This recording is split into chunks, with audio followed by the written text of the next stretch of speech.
So yeah, guys, welcome back. I'm back. It's been a few months and, we're pumping up the episodes. We're working hard to give you guys the info you need to make your informed wedding decisions. And today we have a very, very, very beautiful guest. We have Amy in the building. Hello. Hi, Amy. Hi. So nice to see you. Lovely to see you. Lovely to finally meet you in the flesh. So guys, Amy's been my online buddy, wedding friend for since the beginning of the bride's room, basically. So what's that, over a year and a half and a bit? Yeah. So it's really, really nice to finally get you here in the room. We can talk about all the things we've sort of been DMing about. Exactly. Yes. We're finally here. We're finally gonna do it. So before we jump into everything, before we talk about what's on your heart and what's on your mind when it comes to wedding stuff, I think it'll be really good for people to just get a small introduction to you. Who are you? What do you do? Yeah. What interests you when it comes to the wonderful world of weddings and wedding planning? So I'm not so much in the business of wedding planning, but I'm in the business of hen party planning, which I have very strong opinions about. Okay. Which is why I wanted to come and see you. Okay, cool. And actually, it was my strong opinions which drove me to do what I do. So I founded, actually about 5 years ago, Pause before you go. Come a bit closer. Bring the mic as close as possible to you. You can even tilt it. The closer, the better, so that when I'm... Yeah, the audio, because it's going to go on Spotify. So cool. Yeah. Okay. Yeah. So about 5 years ago, I founded Hens with Heart, which started as a blog. And then in the last sort of year, 18 months, I have been converting it more into a business to actually make an impact. My mission is that hen parties make a positive impact on the world, or indeed that they just don't make a negative impact, so you reduce the impact that you make with them. And when you say impact, what do you mean? So all kinds of things, really. So if you talk about reducing maybe the bad impact, reducing the waste that you generate, reducing the amount of maybe outfits that you buy for your Hen-Do, or accessories that you buy that are single use. And I'd love to get into that. Hen party and bridal accessories are single use by definition, because you're not going to wear it once you're married. True. True. And it's so funny you say that, because actually I'll let you land. I'll let you land. Basically, let me go back. I was on Hen-Do, unsurprisingly. Surprise. And I was on a very sort of typical hen weekend in the UK. I think we stayed 2 or 3 nights. Yeah. There was about 20 of us all staying in a big house together. And I just looked around, like on the Sunday morning. I think we were didn't know what to do with a lot of leftover food that hadn't been consumed and was unopened. And it was actually, there was great people there. People were going to take it to food banks, do all kinds of stuff with it. But I kind of like did some quick maths in my head, and I knew how much we'd all pay per person. And I realized, hang on a second, like 20 of us have just spent 3 days together, and we've probably spent at least $7,000. Wow. Like, and that wasn't even expensive Hen-Do, but just when you add it all up, $7,000. yeah, like collectively. Wow. Yeah. Like anyone, I ask you, do the maths on the Hen-Dos you've been on, and it adds up so very fast. quickly, very, very quickly. And I just thought, surely there's a way we can just do a little bit of good with this. Whether it's like spending a little bit of time doing something good, like giving back to the community where we've gone to celebrate, doing a little bit of volunteering. If you're at the beach, like leaving with more than you came with, you could just like do a like quick like litter pick on the beach for even 5 minutes and you would make a difference, you know, or like donating a little bit of like money to charity from your budget, or just choosing to spend your money in places that do more good. So like with maybe small businesses, sustainable businesses, local businesses, and not just giving to like whatever is the kind of like big typical thing that people do for Hen-Dos. And yeah, I just kind of saw this, and then I couldn't unsee it, and I couldn't let it go. And so it sort of started as a blog, but I was like, I have quite a lot of experience with volunteering. Like I was about to say, it sounds like you're very big into like philanthropy and that kind of thing. Yeah. So it seems you wanted to connect the two, like make the two worlds meet. And yeah, that exactly. So like in wonderful. my corporate job, like we got given like volunteering days off. Yes. So and I used to organize a lot of like sort of team building, like group volunteering that we would do through work. So knowing the corporate volunteering model, which anybody who's done that knows what that looks like, I was like, you can just apply this to any group. You can apply this to hen parties, birthday parties, whatever you want. Yeah. And I had also been a bridesmaid many times, planned several hen parties myself, happened to be very good at it. I'm just a very organized person. I'm just that girl. Yeah, like, I'm doing it comes down to it. That's just my thing, you know. That's what, you know. I always get compliments on it. Like I'm just a super organized person. And so I thought, do you know what? I can put all of this together, and I know that no one else is like thinking about this specific thing. And like over the last 5 years, like whenever I talk to people about it, and they're like, oh yeah, of course, obviously, like why would we not like take a tiny portion of our like time or budget and do a tiny good thing? But when you put all of that together collectively, it makes a huge thing. And I've done some of like my own sort of like impact calculations around that from stats that are available. It's so interesting that you say that though, because as much as you talk about hens, how do you do that whilst navigating through the chaos as a bridesmaid as well? And when I say chaos, just being a team. Yeah. Because not every hen party can be that. Basically, I think the question I'm trying to ask is that, do we all have to...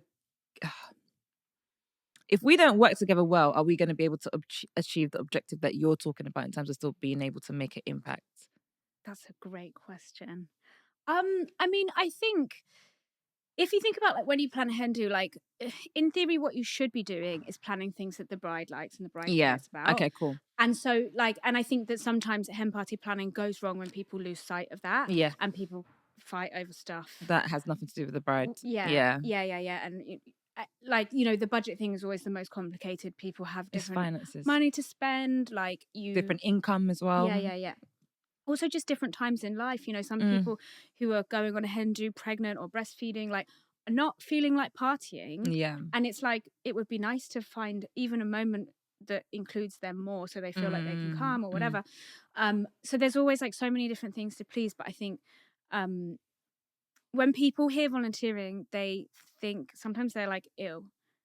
Or like they think that sounds boring, or like that doesn't sound like something you could do on your Hen-Do. I happen to know for a fact that that's not the case. And there's so many things you can do that just feel like a fun activity. Like, you know, maybe you go, say you were going to do like pottery painting on a Hen-Do, or like you know, lots of they like, you know, like craft activities, flower crowns, all of that stuff.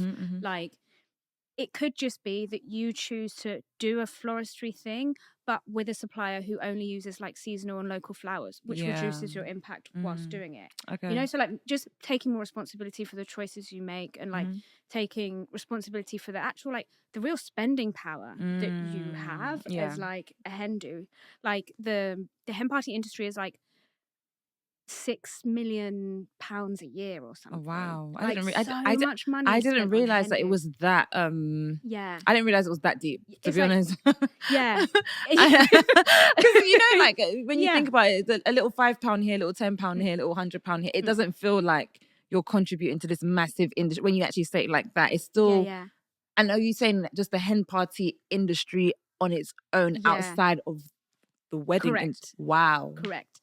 Like, and when you say hen party, you're talking about stags as well. I'm talking about Hen-Dos. I'm not including stag do's. Wow. Yeah, that's a lot of money. It's a lot of money. Like 2.5 million people go on a hen party every year. That's crazy. Actually, I think that's the wrong stat. No, but I get what you're saying though. I didn't realize, but I remember we planned for a Hen-Do. We were quite organized. Started at the top of the year, and already things were getting like booked out for September, and this was like in January. Yeah, so I was like, oh wow, that we are competing against a lot of girls. Yeah, here in the UK. Exactly, and I think that like you find yourself. I don't know. Have you planned any Hen-Dos yourself? Yeah. So like, so you. So my first one just this year. Oh, cool. Yeah, you know, I saw matron of honor. Yeah, thanks. You look great. Yeah, thanks. Thank you. Yeah. But like, so like you'll know, like it's hard to find things to do, and cynically, I think also sometimes you can get to that point. You know, if you've planned a weekend, you probably know what you're doing for your nights out. You know where you're staying, and sometimes you're a bit like, Saturday afternoon, we've just got to find something for everyone to do because we can't just sit around the house. Like, and I've been in that position as personally, and I'm like, I don't care what it is. I just need something that fits in the budget that probably everyone will like. Yeah. And like, you can be almost tearing your hair out sometimes looking for that thing. Getting stressed about it. Yeah. And so you can, you can really struggle to find that thing to do. And actually, I think there are way more kinds of things that you could do like on your hen party that are actually more fulfilling, doing like better for people, doing better for the planet than just going and making cocktails. That's always the example I use. Sorry to but I like a good cocktail though. I love a good cocktail. So do I.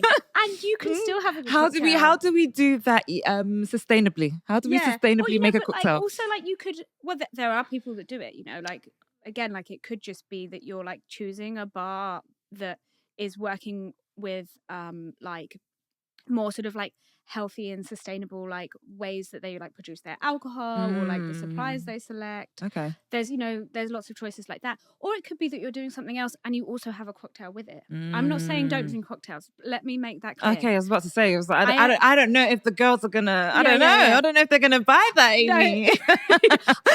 drink the prosecco. Okay. And also like do all the things that you want to do. Like, I don't ever want to sound like a party pooper. Yeah. Because sometimes I think it can come across like that. Like, okay, like what is her agenda here? She's trying to stop us from having fun. But like I think that there's room for both, and actually there's room to like add to. So, it doesn't always have to be instead of like you should do all of the things that are important to the bride or like important to you as a group on your Hen-Do.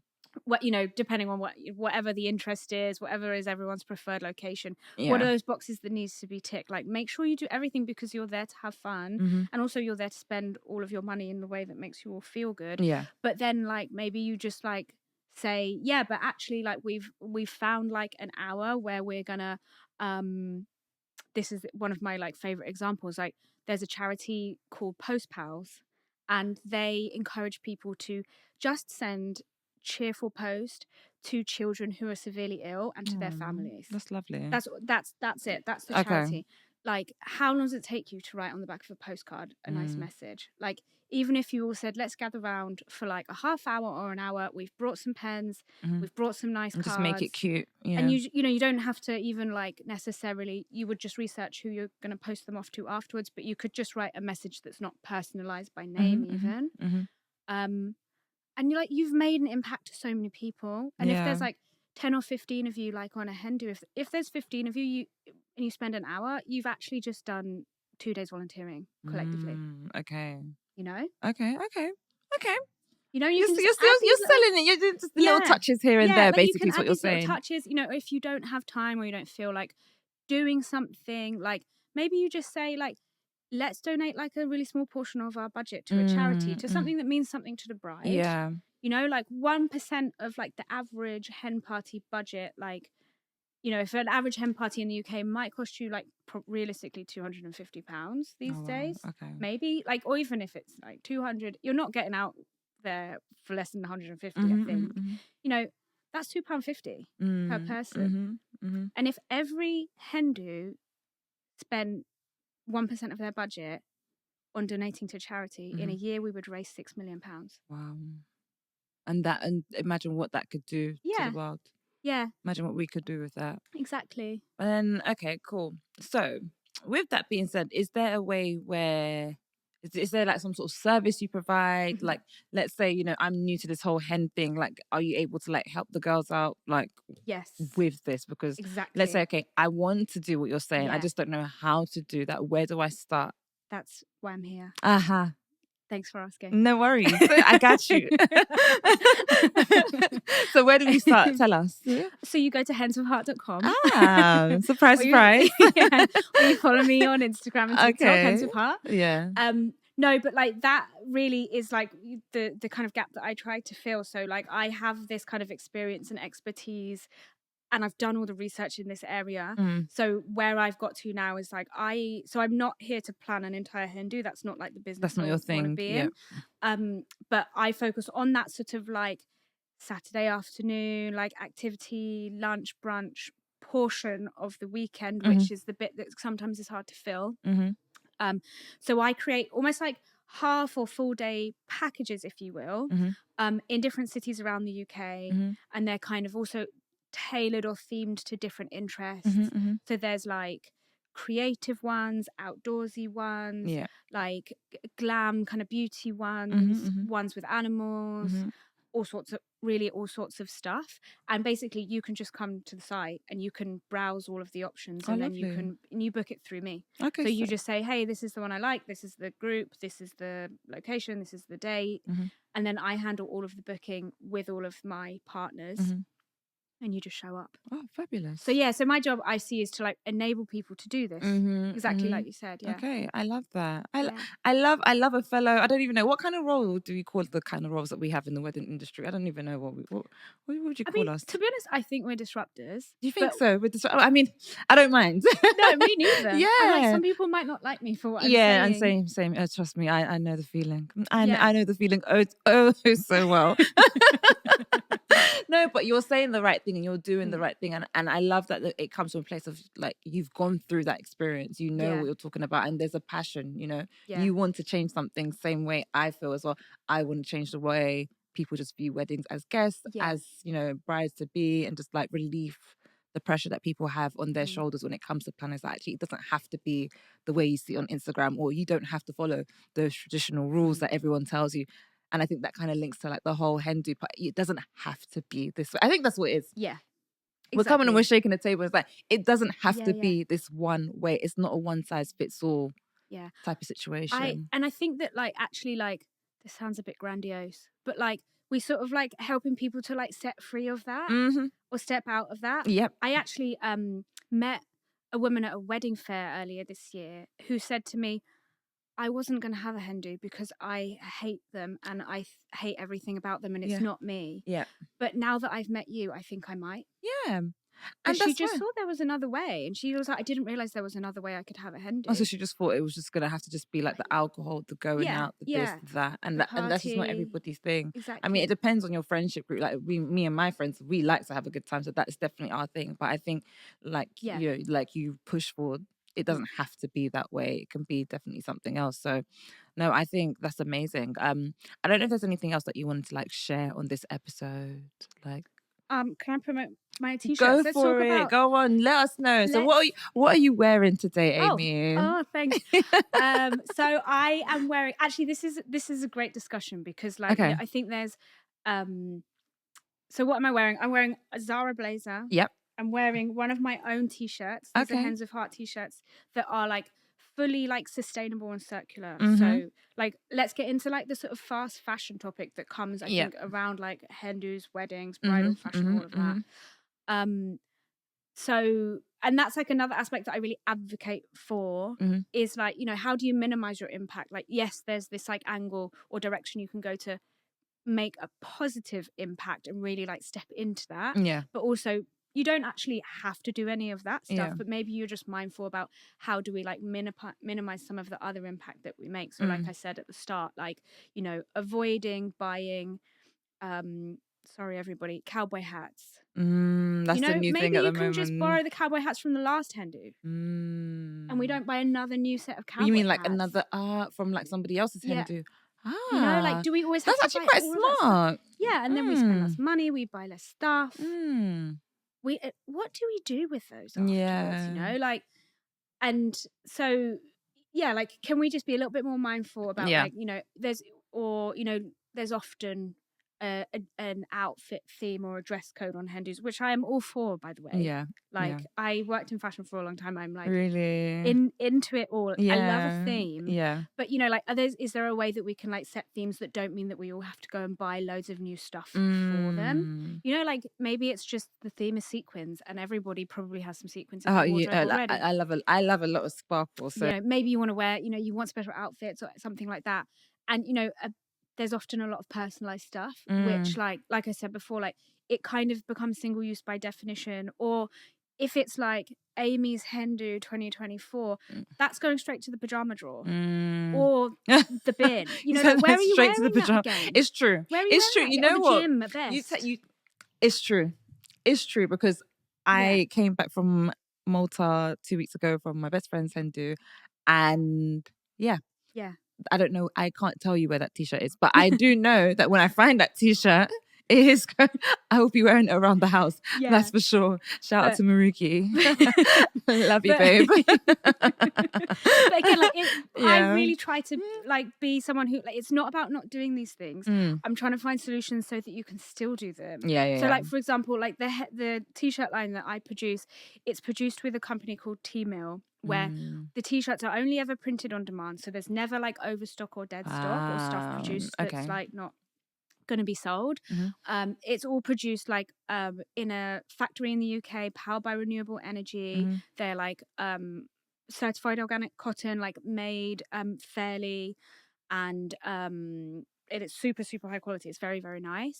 And then the most amazing thing, which is why I decided to do it, is that if you're done with your t-shirt, they all have a QR code inside and you can scan them and send them back to T-Mill and they will recycle them and make them into new t-shirts. I love that. I think that's probably the trick. And I think that's probably what's probably needed for like all Hen-Do items, to be honest. Yeah.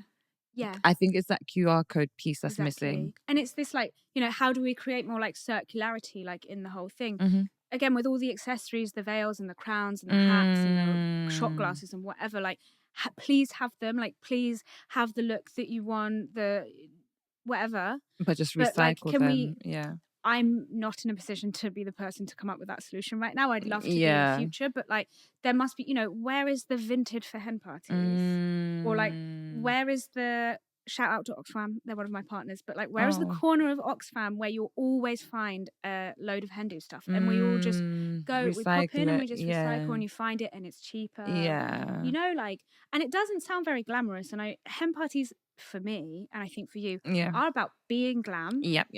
That's for sure. But like, you know, I just think we're at that like point in general, you know, we're all way more climate conscious. And it doesn't always reach something like a Hen-Do, like we do it at home or we do it at work or whatever. But like we're getting to the point where it's easier for us to do that stuff by default. It's like more front of mind. So like, let's do it there too. And like people will probably call me out on this, which is why I was honest. I'm wearing Zara. Yeah, like, I know. I'm not saying like don't do it, but just try where you can. Exactly. Or, you know, like I wear this jacket all the time and do like public like Hens with Heart stuff in it, and I don't worry about like re-wearing it. And like, yes, I bought it in the shop. I didn't buy it on Vinted. I'm gonna say it. Like, But sometimes you just got to buy something in Zara. Yeah, of course. But like also there's all these other options that we have now as well, which is like really cool. Yeah. And it's like about like maybe finding a bit more balance with all of that stuff. Yeah. No, I think that's amazing. And I love like, I think we were speaking about this offline, but I'm going to bring it online, which was that, you know, predominantly my listeners, most of them pretty much black British couples, you know, that's who subscribe. But I'm sure, and I'm sure, I'm confident that this is something that we don't consider when we're considering stags and Hen-Dos for sure. But I think it's really good to bring you to the forefront and actually like get us thinking and thinking, actually, especially where we're always arguing, well, not always, but I've seen quite a few hens where it's kind of like, oh, I don't really want to spend this money. Do I need to be spending this money? This is a new way of thinking about how to still execute without having to go overboard as well. And I really hope that someone takes something away from what you've said today. Is there anything else that you want to say? Or someone that's just one day wants to, you know, be that friend to their friend that's going to be a bride. Like, what advice would you give to anyone currently? I think the advice is different depending on if you're the bride going through it or the person planning for the bride. Those are two different experiences, actually. Yes. I think that if you're the bride, like, you traditionally we do have our friends plan these things for us, and so like you have to let go of a little bit of control, and like trust that, you know, your friends are like most likely gonna plan something great for you, and if they know you well, then it's gonna be something that you like. And also, like, don't forget that, like, the point of this is to celebrate love. Like, the best part of Hen-Dos is always just everyone being together, whether that's celebrating the love of you and your partner getting married, or the love that you have with your friends and your family who are there. Like, I always talk a lot about that. Like, you know, bring it back to what it's really about. And when you do that, like, that you kind of can't not have fun. Yeah, because you're remaining focused on focused on your focus, basically. Yeah, exactly. and if you're the person who's doing the planning for the bride, I mean, similar advice really, but I think like remember that it's about her. Yeah. You know, like it's not about you. It's not really about anybody else going. Like as much as we want to be great hosts to everyone, we want to make sure that everyone has fun. That's really important. Like, you know, if there are like disagreements over what to do or where to go or anything like that, like and don't be afraid to ask her. Like, yes, we're so I think quite set on keeping a lot of things a surprise on Hen-Dos for the bride. And who made that rule up? Once again, another rule that we but yeah. But yeah, you know, like, who why said not? it has to be a surprise? Yeah, but yeah. I have a little like planning kit on the website that you can sign up to for free, and in it I have like a pre-made like survey which are like questions for the bride. You can send it to her just to get like a feel for like what's her vibe, how much does she feel comfortable with people spending on her Hen-Do, which I think is actually really important. Yeah, because some brides might be mortified being like, oh my god, you spent this amount and I didn't want anyone to spend not even £1. Yeah, you know? yeah. Like, do you want to go abroad? Do you not? Yeah, all of those sorts of things. Like, there's no harm in actually like getting a bit of a guide from her as to like what she wants, and then the whole thing's going to be better. Yeah, for sure. But Amy, I just want to say thank you so much for coming to the bride's room today. If anyone listening today hears this, I hope that they can, you know, I hope this conversation gets your brain going and thinking about being more sustainable, giving back, reducing the pressure as well that we as like friends to the bride feel, because I know that there's a lot of pressure that no one ever really speaks about, and now that I'm in that position and I feel like I can speak on it because I have been a bride, I feel like you almost, especially if you haven't like got married yet, it's almost like you don't want to speak out because you don't want to come across as like a bad vibes person or like envious or whatever. But it's actually quite a lot of pressure to be a guest or to be a person in a bridal party, actually, because financially you want to make sure that, you know, you spend enough to do something that would be representative of the bride, but at the same time you don't want to like blow all your money because there's still life as well. So I hope that this helps. This is another way to tackle and navigate Hen-Do planning head on. Hopefully, you know, if you are a team that are working together, that is even better. But, you know, this is the bride's room. So, you know, sometimes it's not always like that, unfortunately. It's not always like that, unfortunately. But, yeah. But, guys, I just want to say thank you so much for coming to the Bride's Room again. This is a lot more of a wholesome episode. So enjoy. And until next time, have a lovely week. Bye. And Amy, say bye. Bye. Oh, Thank you. Sorry, I was like, maybe this is the outro. I'll be quiet. Yeah, no, go for it. You can. I don't know if there's any last words you want to say and where we can find you. Yeah. Okay. Yeah. Well, thank you so much for having me. I'm so happy that we finally made it here to talk about it together. And I really hope that this does like help some people like maybe find an alternative way if things haven't felt aligned for what seems like the norm. You can find me at henswithheart.com. You can find me on Instagram, TikTok, everywhere actually at Hens with Heart. And you can find my Etsy shop, henswithheart.etsy.com as well. And yeah, I really hope to just like make a difference and help some people. Yeah, wishing you all the best, and yeah, safe journey back to Spain as well. Thank you. She flew all the way from Spain, guys. So yeah, thank you so much. I'm so honoured. And yeah, okay, the end. Woo! And breathe. Yeah, we did it. Let me go get my second.